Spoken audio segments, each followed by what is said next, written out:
할렐루야. 줄 2부 예배입니다. 예. 빌립보스 2장 2장. 2장은 그리스도 겸손과 순종을 중심으로 성도의 삶에 대한 교훈을 담고 있습니다. 빌립보스는 옥중서신입니다. 옥중서신. 로마의 수감 기간에 썼던 내용입니다. 빌립보, 예루살렘, 가이사라 그리고 로마의 감옥에 간 적이 있는데 장소는 분명하지 않다. 옥중서신으로 알려져 있습니다. 그리스도의 겸손과 순종에 관한 내용입니다. 1에서 4절. 자, 기도하고 들어가겠습니다. 주님, 1부 예배 마치고 2부 예배로 들어왔습니다. 말씀을 통하여 깨닫게 해주시고 말씀 가운데 주님의 성령의 인도를 받기를 원합니다. 함께 하여 주세요. 예수님으로 기도합니다. 아멘. 성도의 겸손과 연합. 1절에서 4절.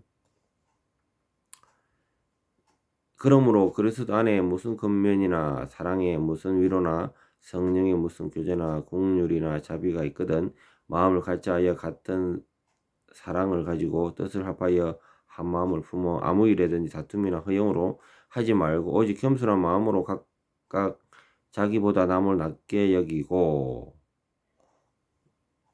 각각 자기 일을 돌볼 분들어 또한 각각 다른 사람들의 일을 돌보아 나의 기쁨을 충만하게 하라. 이래서 4절. 예. 성도의 연합, 교회는 교회 연합을 강조하죠. 연합을. 신자는 단순히 인간적인 유대감이 아니라 그리스도 안에서 주어진 연합이 이루어진다. 연합이 이루어져야 된다. 에베소 4장 3절에서 6절까지. 자기 부인과 섬김, 다툼이나 허용하지 말고 타락한 인간의 본성을 반영합니다. 인간은 전체가 타락했기 때문에 자기 중심적이 교만하기 쉽다는 것을 가리킵니다. 성령의 역사로 인해서 겸손을 배워야 합니다. 우리가 사람이 출발점이 사람이 악설로 시작된 겁니다. 사람은 원래 나쁘게 지어졌다는 겁니다. 인간은 타락할 수밖에 없어. 그래서 하나님의 구원 계획에 우리를 예수님이 우리를 보내신 거죠. 이 사람이 태어날 때부터 선하다, 선설이 아니라 악설이거든요. 우리는 태어날 때부터 이미 악하다. 그렇기 때문에 아담도 하와도 인간의 죄라는 것이 드러났지 않습니까? 이 죄가 드러난다는 것은요, 누구나 이런 죄성이 있다는 겁니다. 한마디로 예수의 은혜 아니고서는 우리가 구원을 이루지 못한다는 거죠. 그래서 자기 부인이 필요한 거죠. 나는 그것을 할 수 있다. 나는 충분히 해낸다. 이런 자기 자신보다 더 중요한 것은 하나님께 나아가며 나는 부족한 사람입니다. 나는 참으로 죄인입니다. 주님의 사랑 없이 어떤 것도 할 수 없습니다라는 고백하는 그러한 하나님의 우리 인간을 우리 바라보는 우리 인간은 연약한 존재라는 거. 여기서 우리가 시인하고 나아갈 때 하나님의 은혜의 메시지가 들리게 되는 겁니다. 자, 5절에서 11절까지.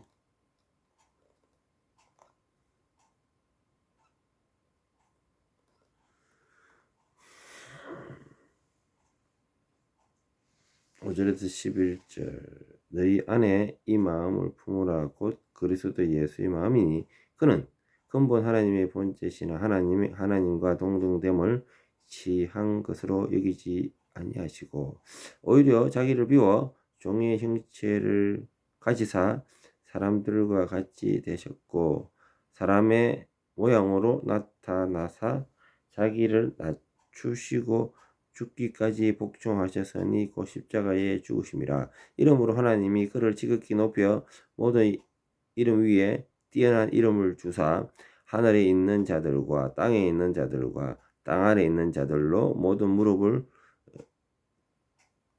예수의 이름에 꿇게 하시고 모든 입으로 예수 그리스도를 주라 시인하여 하나님 아버지께 영광을 돌리게 하셨느니라. 핵심 말씀은 2장 6절이죠. 그는 근본 하나님의 본뜻이나 하나님과 동등됨을 지향소 여기지 아니하시고, 예수님은 신성과 성유신, 신성과 인성이 있다는 겁니다. 네.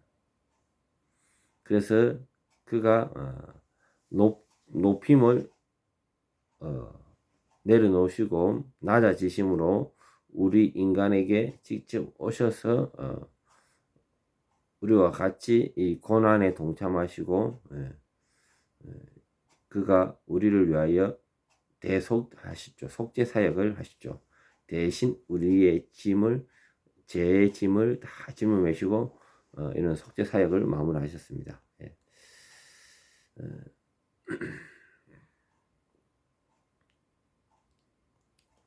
9절에서 11절의 내용을 보면은 하나님이 그를 지극히 높여 모든 이름 위에 뛰어난 이름을 주사. 예수의 높아지심은 하나님의 그를 통하여 그의 순종이죠. 순종을 통하여 그를 모든 것을 위에 높이셨습니다. 만물의 모든 것 위에 높이셨어요. 계획주에서 하나님의 주권적 계획 안에서 예수님 낮아지심과 높아지심은 필연적으로 연결됩니다. 모든 무릎이 꿇고 계획주에서는 궁극적으로 모든 피조물이 예수 그리스도를 주로 인정하게 될 것을 강조합니다.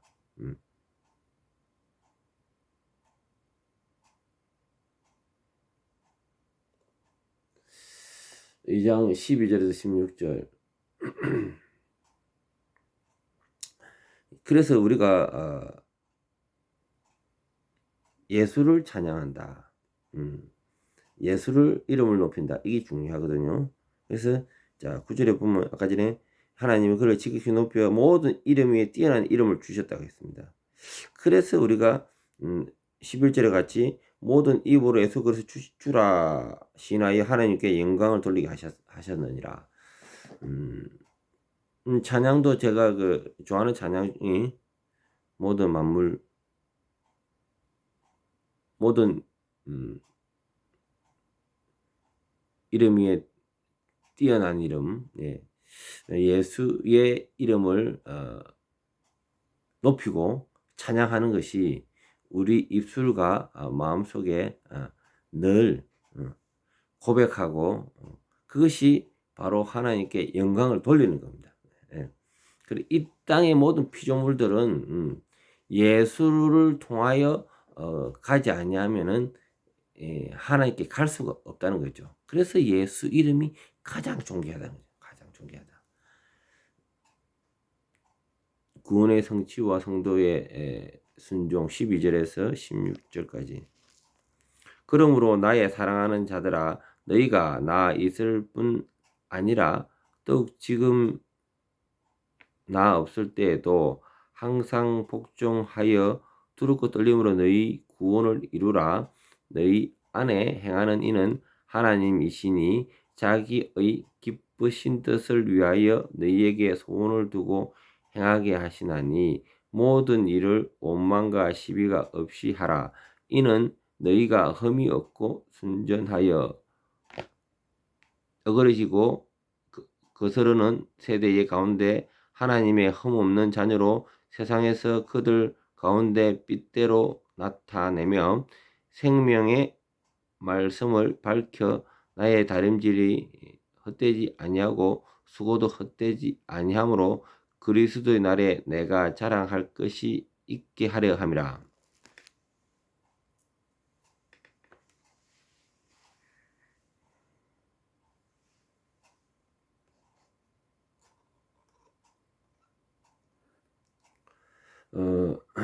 우리가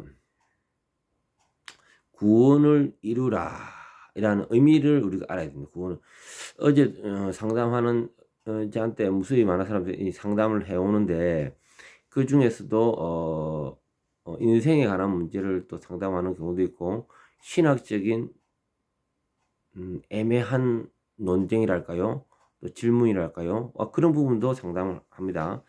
그래서 물론 제가 이제 기획주의 목사로서의 신학적인 태도가 전체적인 정립이 되어 있다 보니까 이 상담이 가능한데요. 그리고 인간학에 있어서 성경적인 우리 그 상담에 관한 내용들도 제가 충분히 스터디를 했단 말입니다. 근데 어제 질문이 구원에 관한 질문이 왔던 성도가 있었어요. 많은 사람들이 구원이라면은 회개와 믿음이 예수 복음이 믿음이 들어오면 그걸로 완성되는 걸로 이루하고 이해하는 사람들이 상당히 많아요. 자, 본문을 다시 한번 볼게요. 12절. 그러므로 나의 사랑하는 형제들아 너희가 나 있을 뿐만 아니라 더욱 지금 나 없을 때에도 항상 복종하여 두렵고 떨림으로 너희 구원을 이루라. 너희 구원을 이루라. 이 구원이 예수 탁 믿는다고 구원이 탁 되는 게 아니고요. 이 구원의 단계가 성하라는 단계가 있고 그 다음에 영하라는 단계가 있는데 영하는 하늘나라에서 가는 거고요. 이 땅에서의 성화가 있습니다. 성화. 이 성화 과정이 우리가 이 땅에서 치열하게 우리 성도의 능동적인 자세이어야 되거든요. 인간의 행위로 구원을 얻는 것은 의미는 아닙니다. 그런데 이 구원이 하나님 은혜로 완전히 주어지는 것이지만은 신자는 성화의 과정에서 순종을 통해 구원의 열매를 맺어야 합니다. 이 성화의 과정에서 순종이라는 것은 능동적인 자세죠. 가만히 내가 뭐 하나님 알아서 나를 믿게 해주세요. 이게 아니고요. 말씀에 입각해서 내가 잘못했다면은 깨닫고 무릎 꿇고 기도하고 또 돌아설 때는 돌아서고 이렇게 해야 되는 것이 성화의 과정이라는 거죠. 그래서 이것이 구원을 이루라는 겁니다. 가만히 있는다 해서 구원은 회개와 믿음은 성령께서 주시는 겁니다. 성령께서 주시지만은 그 이후에 성화의 과정에서는 우리 인간의 노력이 필요하다는 거죠.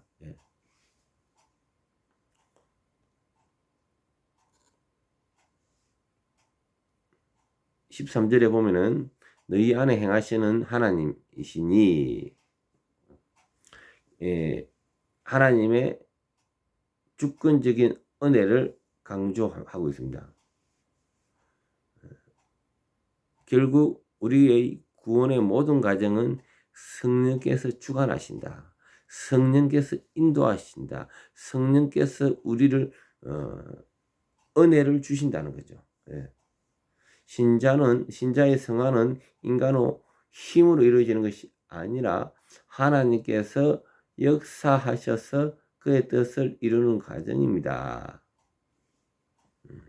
결국 하나님께서 역사가 일어나는 거죠. 하지만 성도 하나님의 은혜에 반응하여 순종의 책임을 다해야 됩니다. 이 순종의 책임이라는 이야기가 결국 능동적으로 성화는 능동적으로 하는 것이지 가만히 있다고 해서 되는 게 아닙니다.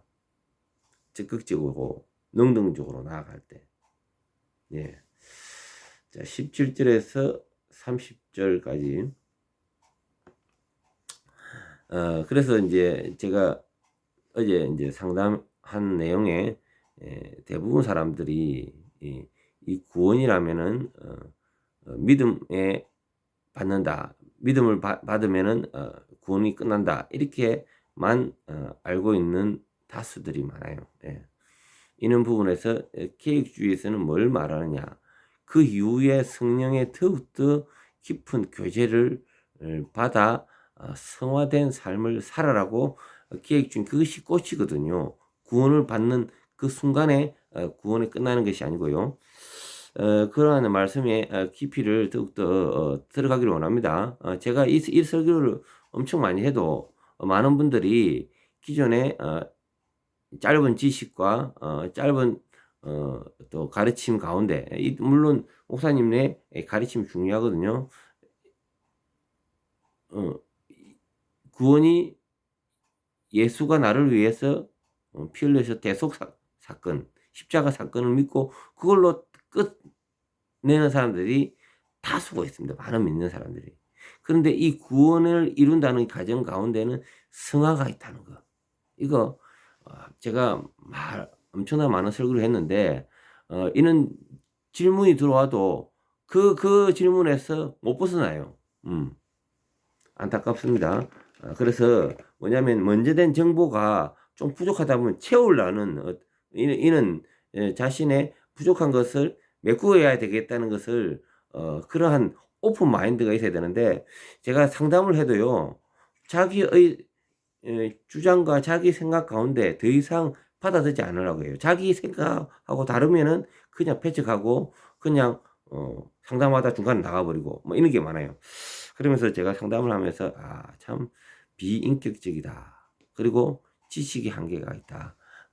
그리고 또 무료로 하다 보니까 얼굴도 안 보다 보니까 좀 매너가 없다. 참 그런 것들을 제가 많이 느끼고 있습니다. 그래서 좀 더 이제 제가 상담도 좀 제한적이고 또 어떤 수준을 넘기서는 안 되겠다. 너무 많이 제가 상담을 많이 했거든요. 많은 시간 했는데 그렇게 한다고 해서 되는 것이 아니구나. 딱딱 끊어서 필요한 메시지만 넘기고 수습해야지. 예. 그런 안타까움을 제가 느끼고 있습니다. 예. 17절에서 30절까지 말씀인데 전체적으로 바울의 사역과 기쁨, 자신의 사역의 전제와 같이 드린다는 것을 말하며 디모데와 에바브로디도를 신실한 동료자 소개합니다.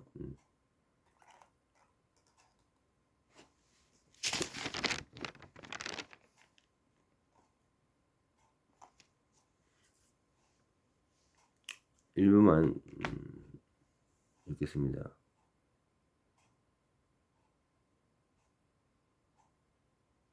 15절 이는 너희가 흠이 없고 순전하여 어거지고 거스르는 세대 가운데서 하나님의 흠 없는 자녀로 세상에서 그들 가운데 빛으로 나타내며 생명의 말씀을 밝혀 나의 다름지 헛되지 아니하고 수고도 헛되지 아니하므로 그리스도 날에 내가 자랑할 것이 있게 하려 함이라. 만일 너희 믿음이 재물과 섬김 위에 내가 나를 전제로 드릴지라도 나는 기뻐하고 너희 무리와 함께 기뻐하리니 이와 같이 너희도 기뻐하고 나와 함께 기뻐하라. 내가 디모데로 속히 너희에게 보내기를 주 안에서 바람은 너희 사정을 알므로 안위를 받으려 함이니 이는 뜻을 같이 하여 너희 사정을 진실히 생각할 자가 이 밖에 내게 없음이라. 그들이 다 자기 일을 구하고 그리스도 예수 일을 구하지 아니하되 디모데 연단을 너희가 하나니 자식이 아버지에게 함같이 나와 함께 복음을 위하여 수고하였느니라. 그러므로 내가 내 일을 어떻게 될지를 보아서 곧 이 사람을 보내기를 바라고 나도 속히 될 것을 주 안에 확신하노라. 그러나 에바브로디도를 너에게 보내는 것이 필요할 줄 생각하노니 그는 나의 형제요 내가 함께 수고하고 함께 군사된 자요 내가 너희 사자로 내가 쓸 것을 돕는 자라. 그가 너희 무리를 간절히 사모하고 자기 병든 것을 너희가 들을 줄을 알고 심히 근심한지라. 그가 병들어 죽게 되었으나 하나님이 그를 긍휼히 여기셨고 그뿐 아니라 또 나를 긍휼히 여기사 내 근심 위에 근심을 면하게 하셨느니라. 그러므로 내가 더욱 급히 그를 보낸 것은 너희로 그를 다시 보게 기뻐하게 하며 내 근심도 떨려 함이니라. 이러므로 너희가 주 안에서 모든 기쁨으로 그를 영접하고 또 이와 같은 자들을 존귀히 여기라. 그를 위하여 그리스도를 일을 위하여 죽기에 이르렀어도 자기 목숨을 돌보지 아니하는 것은 나를 섬기는 너희 일의 부족함을 채우려 함이니라. 바울은 항상 팀워크 사역을 하였습니다. 팀워크 사역을 하였고, 그리고 선교지를 돌면서 교회를 개척하였고요. 그리고 필요하면은 또 주위의 군사들을 보냈습니다. 바울의 희생과 헌신. 바울은 자신이 생명을 희생하여 복음을 전한 것을 신자의 삶의 모델로 제시했고요. 신자는 구원 확신 속에 기꺼이 헌신하며 하나님 나라를 위하여 살아야 함을 보여줍니다. 저도 평신도의 삶을 50대 이전까지 쭉 살아왔고요. 그 가운데 하나님 나라 확장을 위해서 늘 고민하고 어떻게 하면 하나님께 기뻐하는 삶이 될 것인가, 그러한 가운데서 몸부림을 쳤던 자입니다. 그리고 이제 그런 것을 우리 성도들은 삶 가운데 결국 우리가 이 신학적인 지식이라는 것은 사실 그렇게 다 알 수도 없고요. 그렇게 또 방대한 것도 아닙니다. 그러나 더 중요한 것은 내가 이 예수에 관한 이 향기가 삶 가운데 묻어나느냐, 이게 중요하단 말입니다. 삶에 있어서 거짓이 없고 진실하고 또 겸허하고 겸손하고 사랑하고 섬기고 이런 것을 우리가 삶 가운데서 실천해야 되는데, 어찌된 바인지 교회 안에 있을 때는 성도인데 교회 밖에 나가니까 세상 사람과 똑같다, 이러면 어떻게 되겠습니까? 문제가 되는 거죠. 문제가 됩니다. 그래서 표리부동한 성도가 되어서는 안 되죠. 껍데기와 속과 안에 성령과 바깥에 성령에 대한 삶이 똑같아야 되는 거죠. 이렇게 이중 플레이로 인생을 사는 성도의 삶은 주님은 원치 않아요. 바울은 그렇게 이중 플레이로 살지 않았다는 겁니다. 안에 있는 거와 바깥의 삶이 똑같다는 거죠. 그래서 이로 인해서 자기로 영향을 받은 군사들을, 제자들을 보내는 거죠. 자, 그리고 디모데와 에바브로디도를 이야기를 하는데요. 교회는 친실한 종들을 통해 하나님의 뜻을 이루기를 강조하고 있습니다. 이런 종들이 일어나야 됩니다. 이런 종들을 통하여 교회가 세워지고 교회 가운데 하나님의 나라가 확장되기를 원합니다. 하나님께서 그의 일꾼을 보호하시며 그들을 통해 교회를 섬기도록 한다는 점에서 하나님의 섭리가 드러나는 거죠. 그래서 오늘날 세워진 교회들은 예수의 피값을 치루었던 겁니다. 그리고 음부의 세계를 이기는 거죠. 그리고 로컬, 그 지역의 빛과 소금의 역할을 하라는 거죠. 저는 좀 특수 사역을 좀 하는데요. 또 약간의 그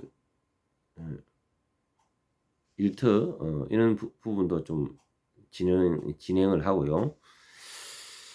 그리고 그 가운데 또 섬김에 있어서 이렇게 카운셀러를 하고 있습니다. 그리고 이 방송이 전국적으로 다 방송이 되고 있고, 오히려 지방에 있는 사람보다 수도권 사람들이 더 많이 설교를 듣고 있어요. 그들한테 제가 이제 한마디 부탁하고자 하면은, 이런 삶이 묻어나는 성도가 되기를 원합니다. 저도 어제 사람들하고 관계를 맺고 있지만은 인생의 관계에서 왜 저 사람은 믿음이라는 거하고 현실 삶이 이중 플레이를 하는가. 그런 걸 볼 때마다 제가 참 안타깝습니다. 이중 플레이. 예. 복음이 바른 복음인가 의심이 되죠. 우리가 이 복음을 지식적으로 아는 것이 중요한 게 아닙니다. 복음을 아는 만큼 삶에 반영이 돼야 되는 거죠. 그것을 이제 오늘 바울 목사님이 나도 그렇게 순종하는 자다. 그리고 나와 같이 순종된 군사를 통하여 이러한 본보게 되는 믿음의 롤 모델이 있어야 될 거 아닙니까? 믿음의 롤 모델을 보내겠다. 그가 이 땅의 교회를 섬기겠다. 그리고 그를 통하여 순종과 또 희생과 봉사와 또 같이 섬김으로 인해서 교회가 일어나기를 간구하는 거죠. 자, 기도 마치고 주님 감사합니다. 이 땅에 교회를 세우게 해주시고 또 바울 목사님께서 롤 모델 되게 해주시고 그 가운데 또 신실한 정도를 보내서 교회가 세워져 가고 있습니다. 주님, 우리에게 이러한 구원을 주시고 또 교회가 하나님의 구원 사역 가운데 잘 그 지역에 섬길 수 있도록 도와주시옵소서. 예수님 이름으로 기도합니다. 아멘.